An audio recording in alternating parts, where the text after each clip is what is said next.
What are some unethical but legal ways to make good money? Story 1. Buy 51% of a company that really cares for its employees. Then threaten to shut down the company, leaving them all jobless unless the previous owner buys the company back for 10x the price. Story 2. When a poor person fails to pay property taxes, many counties, states allow another person to pay taxes. In return, the payer gets a lien on the house. The payer charges exorbitant interest on the amount, knowing well the homeowner will not be able to pay it. Eventually, the house is yours. Then start a course on this technique and title it How to Buy a Property for as Little as $1,300. Make money on that too. Story 3. Go to a rave and sell individually wrapped brownies for $20 each. You never explicitly said they had weed in them, but for $20 people assume. Best part is you'll be long gone before they even begin to suspect it's not legit. Story 4. I watched a documentary where a British con man could have been a legit sketchy businessman but got too greedy. Legit lease out as many bar, restaurant commercial spaces as he could. That made the most sense. With a sublet clause in there. Sublet for nearly twice what he was being charged in rent. The illegal part, after a while, he'd pocket the money from all the sublets, and when the owner came knocking for the money, he was nowhere to be found. Apparently, this guy was so good with paperwork. His name only appeared once out of like 5,000 pages. Successfully suing him and arresting him was nearly impossible. Story 5. Owning rentals is amazing. On 6 of mine, I make more than the mortgage cost. I get all my bills paid and I gain a huge amount of equity every year. I can roll that equity into more property. I feel like a king. These people are so desperate they will do whatever I say XD. I love power. Story 6. Become a plumber. Tell your friends you'll help them out when they need it for free. Drop some nasty fucking stinkers without them knowing and clog that shit up real good. Repair it for free on request. Clog it again. Repeat. Do it again, but in a sink somewhere. After a while, they'll ask to pay you for your help. Reluctantly accept. Do it again. After doing it maybe 10 times to one friend, move on to another before they catch wind, pun very much intended, of what you're doing. If you do that to all your friends and family, you'll have made a nice little side hustle for yourself on top of your regular clients. The more you clog, you earn. From personal experience with my own deuce-dropping habits and capabilities, you could easily double your income. Happy sharding. Story 7. Reddit hates them, and I don't consider it unethical on vanity products, but buying hard to get electronics and selling them for 4x as much on eBay, FB Marketplace, Craigslist. I have paid for Christmas, vacations, things I just want with Switches, video cards, PlayStations, Xboxes, whatever people want and are willing to pay beaucoup dollars for. I'll drive around Targets, Best Buys, Walmarts, GameStops, Micro Center, online retailers. Whatever I can find to buy one from, I will. Unethical would be buying a bot to buy 20 of them all at once. IMO, if you follow normal buying rules of 1 per customer or WE, the retailer says, then what you're doing is fine. Story 8. Buy a female cow, forcibly impregnate it, kill its calf, sell its body off, sell the mother's milk, and repeat this as much as possible until it can't produce milk anymore. Kill it and sell it for dog food and leather. The less you spend on their welfare, the more profit you can make. Governments will use taxes to help you lower your overhead so you can make even more money doing this. Casomorphine is a mild opiate. People are addicted to this in cheese and dairy. They will even argue on your behalf that it is ethical to harm living beings for money. You can't go wrong with this. Story 9. Send random rich folks small bills. Small, for them, generally runs $12K. Rich defined as worth more than $10. 20 million. Bill them for something random but logical, and 100% ephemeral, particularly semi-spiritual stuff like pool cleaning prayers or homeotelepathic thoughts from afar or whatever, something you can semi-legit claim to have provided, if confronted. But since it's a big deal for them, you've got no problem at all reversing all charges immediately. And hope they pay up, but keep details and don't ever send the same person mail more than once. Still leaves you a pool of like 2.1 million folks just in the US.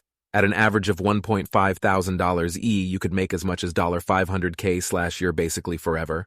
Or like $3 billion once. But both of those are likely going to cross the legal line into highly illegal fraud. To keep it legal, you could do this for about $250K / wire, which most readers would probably think is good money. It's about 17x my current yearly income, so I'm very much a reader bear. But reword it into a blatant donation request, and you could get maybe as much as $1 million a year legally, maybe a good bit more. IDK, where this becomes fraud, or needs a not-for-profit charity license. But you'd basically be just saying, Here's a cool picture of a cat. Support me on Patreon, only through the mail system. And lots of folks do this and just pay self-employed taxes on the money. Story 10. Grifting American conservatives is the easiest thing in the world to do. Grab some stupid thing you have a lot of. Rocks will work in a pinch. Go on YouTube, call them God Rocks, and tell the MAGA cult that liberals hate them, and it will make liberals so mad if they bought $50 worth of God Rocks. They are the biggest rubes in the history of the earth, and will buy literally anything if you can convince them that some hypothetical liberal somewhere will be angry about it. My libertarian brother, by which I mean a reliable Republican voter with delusions of being a special unique snowflake, heard somewhere that Hawaiian shirts are the new thing that liberals hate, so he went out and bought an entire wardrobe of the things to wear at the next family reunion to trigger me. When I had no idea what the hell he was babbling about, it never occurred to him that he had been fleeced. He just decided that I must not be in the know enough to know that I should be offended. No way is he a sucker or anything. Story 11. Oof. This one I know because my buddy did this when times were tough. He would search at the time on Craigslist and online forums where people were giving away free dogs to good homes. He would take them, house them for a week, and eventually sell them.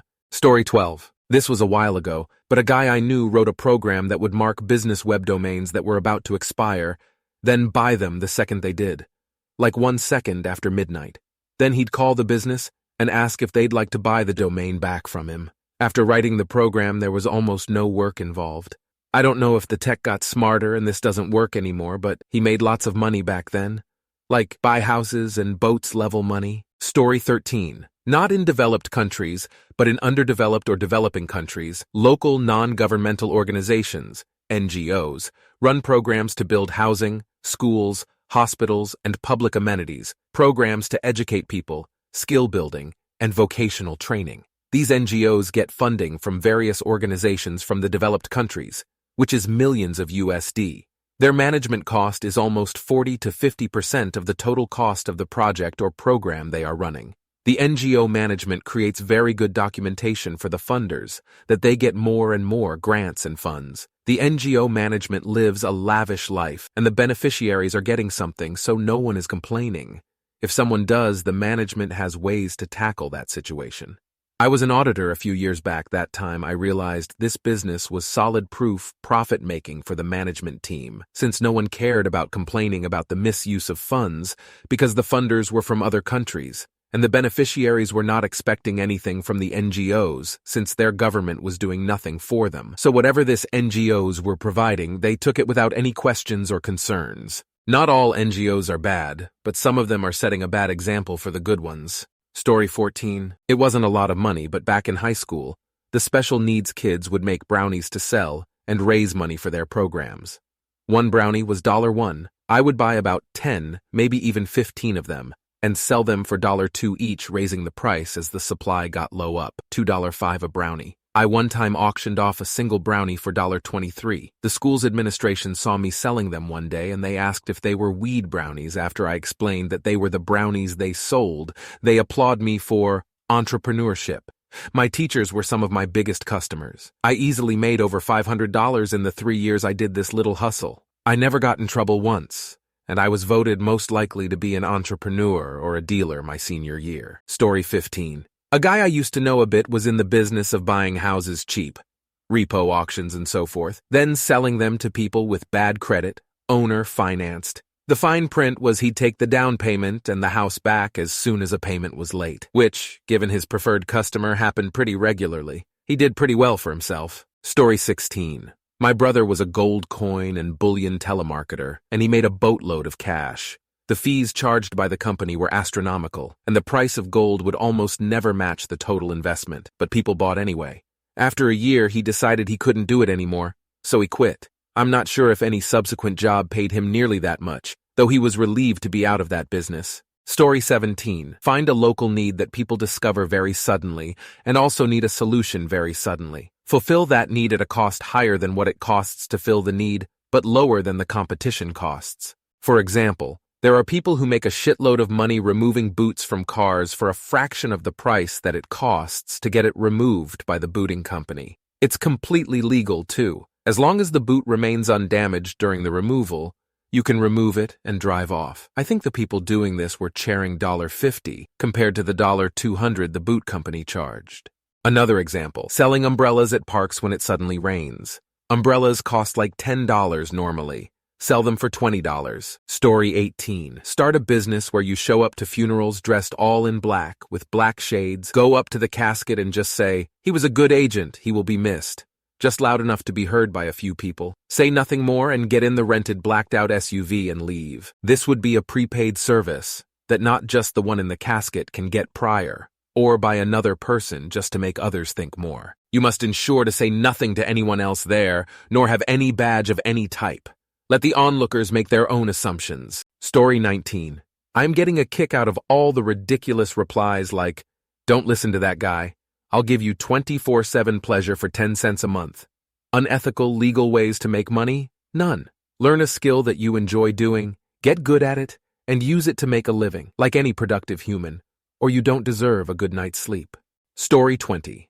If you can trick a security guard or retailer into arresting you for theft, e.g., put something in your pocket in front of them, then break line of sight and dump the item. If they arrest you when you leave, you can sue them for false arrest, depending where you live, and get probably $20K plus. Story 21. This one requires a substantial initial investment, but paying for people's motorcycles at the dealership under the condition that you take a life insurance policy out on them. Story 22.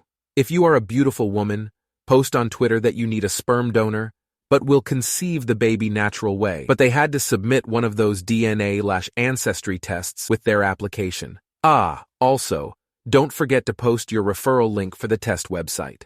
Story 23. Start a religion like Scientology and keep all the money for yourself. Plus, religions are tax-exempt from the IRS. Also, start a charity for something like AIDS or Ebola relief or Feed the Hungry. Spend a small portion of that money on the problem, then keep the rest for yourself. Find an old person who is senile or a mentally disabled younger person who has something of high value and convince them to sell it to you for a very small price, then resell it yourself for a high value. Story 24.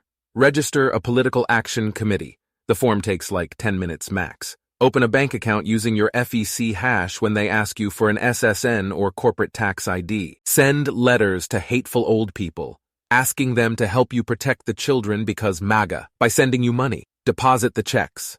Pay yourself a reasonable salary. Donate the rest to a candidate who's going to save the children by bringing back drag queen story time. It's barely unethical if you think about it. Story 25.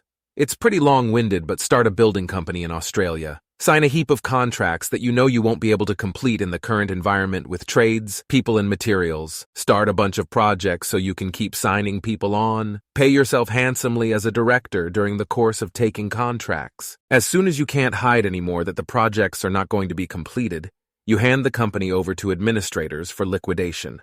Meantime, though, you've managed to snag a couple $100,000 for your own pocket. And you know your wife acting as secretary and the salespeople you hired to get some contracts signed and initial payments, etc. Story 26.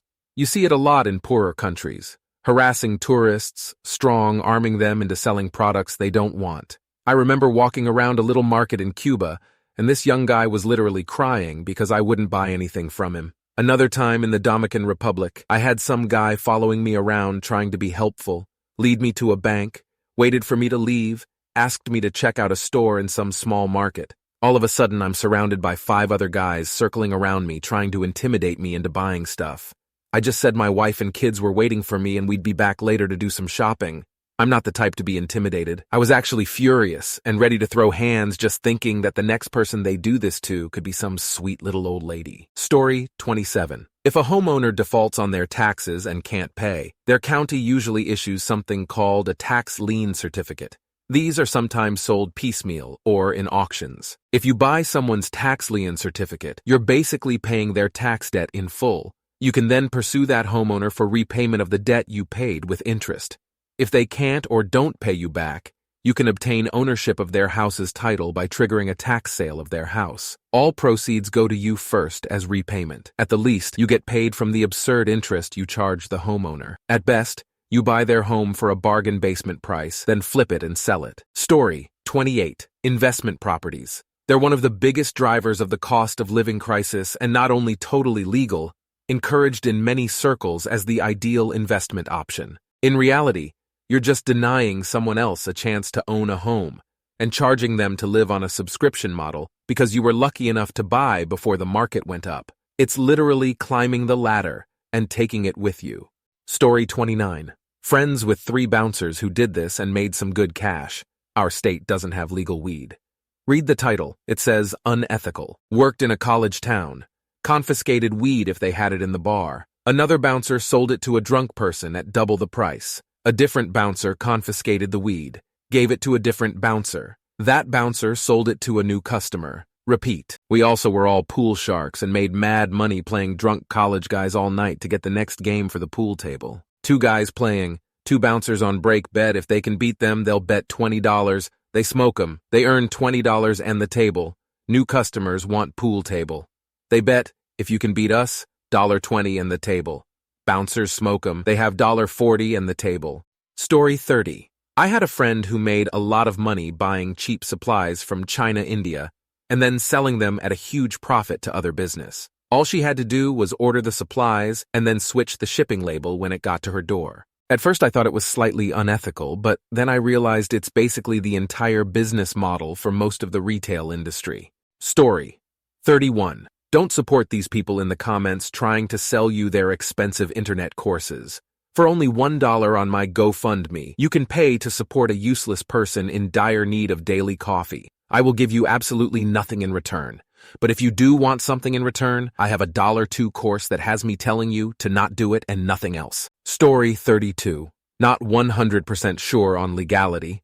Check with a lawyer. But I remember back over a decade ago when I was working in IT, there was a somewhat uncommon scam where a business would receive a shipment of knockoff printer ink cartridges that they hadn't ordered. Then later, an invoice would arrive for them. Now you didn't order them, and no one ever asked for them back, so you could just keep them or use them or throw them away.